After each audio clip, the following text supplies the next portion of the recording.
Olá pessoal do sétimo ano, estamos de volta, né? Semana passada vocês tiveram aí provas, mas essa semana estamos de volta com as aulas, né? Espero que tenham todos feito ótimas provas, fechar tudo, tá todo mundo com 10, tá certo?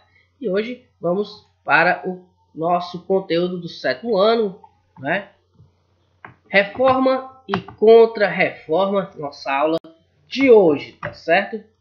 Então, o movimento de reforma e contra-reforma é um movimento religioso, mas também acaba sendo um movimento que envolve cultura, envolve sociedade, porque houve uma grande transformação.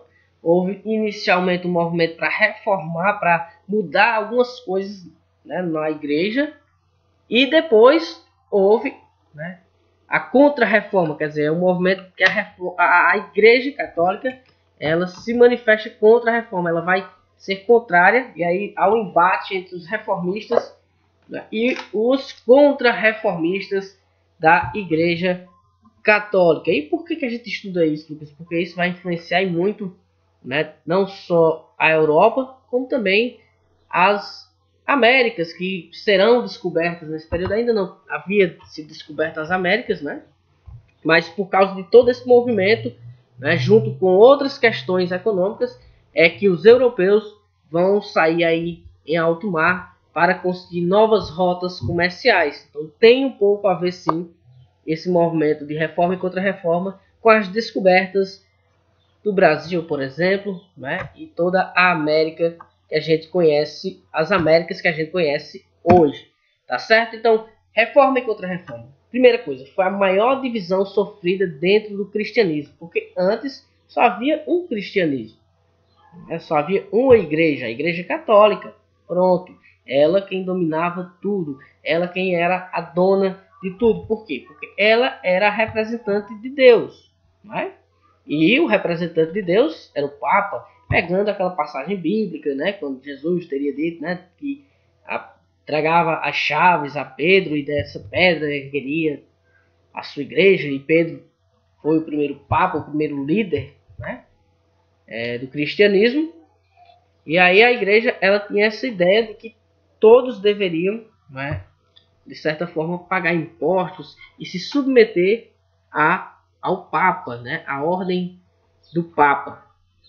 Mas, né, com o passar do tempo, essa liderança foi se perdendo um pouco por várias questões que a gente vai ver hoje na explicação. Então, a reforma ela está também interligada com o renascimento, né, porque ocorreram no mesmo período.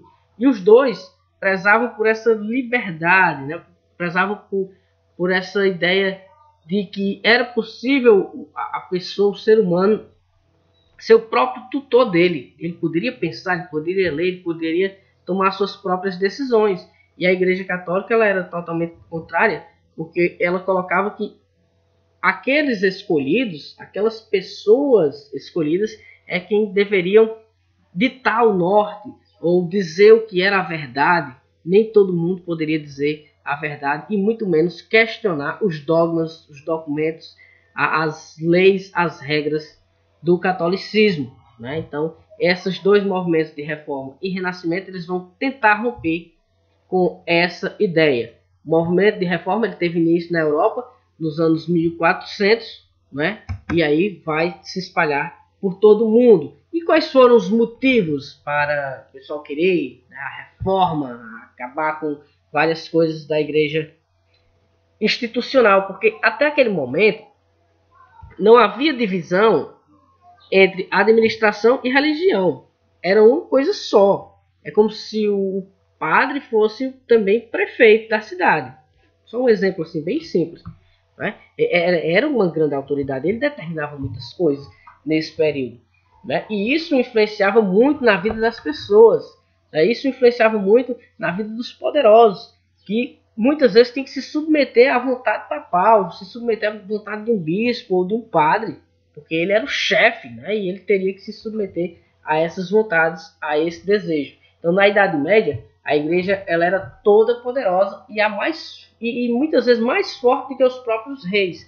A igreja tinha mais terras, tinha mais dinheiro do que muitos reis, porque todos os reinos todos os reinos conhecidos naquele período, eles tinham que pagar impostos à Igreja Católica, né, o chamado dízimo, a 10ª parte de tudo que fosse arrecadado tinha que ser entregue à igreja. Então ela acabava, né, tendo muitos poderes e sendo muito rica.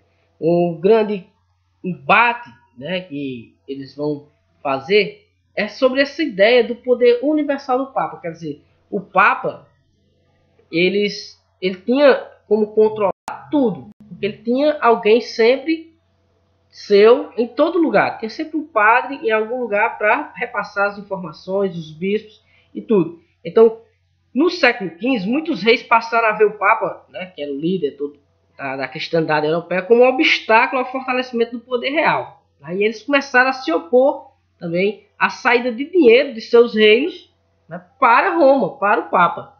E aí esse dinheiro saía em razão das taxas que a igreja pagava, que a igreja cobrava. Eu já disse, o dízimo. E aí os reis começaram a bater de frente com essa ideia do poder universal do Papa. Porque um rei não podia cobrar imposto em outro reino, mas o Papa podia cobrar imposto em todos os reinos. E ali ele absorvia e levava tudo para Roma. Outro ponto que causou revolta, né, foram os de corrupção e despreparo do clero. Muitos membros da igreja, né, tinham comprado o cargo de bispo ou cardeal. Isso era muito comum antigamente. Você comprava, né, esses títulos da igreja. Vários papas chegavam até a chefia da igreja por pertencerem a famílias poderosas. Os padres tinham geralmente pouca instrução e nenhum preparo religioso para orientar seus fiéis. Era tipo aquela pessoa influente, vai ser padre, e colocava. Não havia um estudo, o cara não sabia nem direito o que era a palavra de Deus, nem os dogmas, mas ele estava lá porque foi colocado. Então havia muito disso nesse período, fora a corrupção. E o outro fator que causava revolta nesse período dos reformistas era a venda de indulgências, né?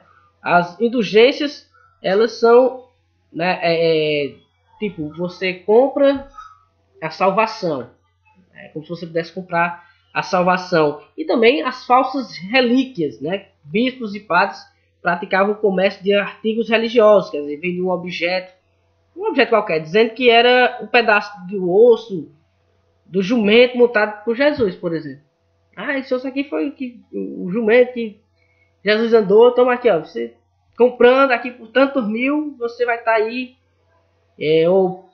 Essa aqui é uma lasca da madeira da cruz de Jesus. Esse aqui é um pedaço do manto de Jesus. Compre. Aí o pessoal comprava, né? Esse óleo é o óleo sagrado, não sei o que. O pessoal comprava, né? E os bispos e padres também vendiam as indulgências, isto é, o perdão dos pecados em troca de uma doação em dinheiro à igreja. Essas práticas abusivas de membros da igreja provocavam uma grande satisfação entre os cristãos e, claro, isso começou a movimentar o tabuleiro dos interesses e das vontades, né? Então, o pessoal desse período, principalmente os poderosos, começaram a bater de frente com essas práticas da Igreja Católica e que vai levar ao cisma, quer dizer, vai levar ao rompimento. Esses são os motivos, né? Aparentemente, os primeiros motivos, que vai crescendo, né, essa revolta, entre outras coisas, mais que a igreja proibia, né, e controlava a vida particular das pessoas. Ela queria vigiar, controlar tudo que era feito e dito, tanto em casa quanto fora dela. Mas aí nós vamos deixar para a próxima aula a gente falar mais sobre esse movimento, quem esteve à frente, né, como foi que a coisa foi acontecendo, como os reis foram aderindo a essa nova ideia de reforma. Até a próxima, se Deus quiser.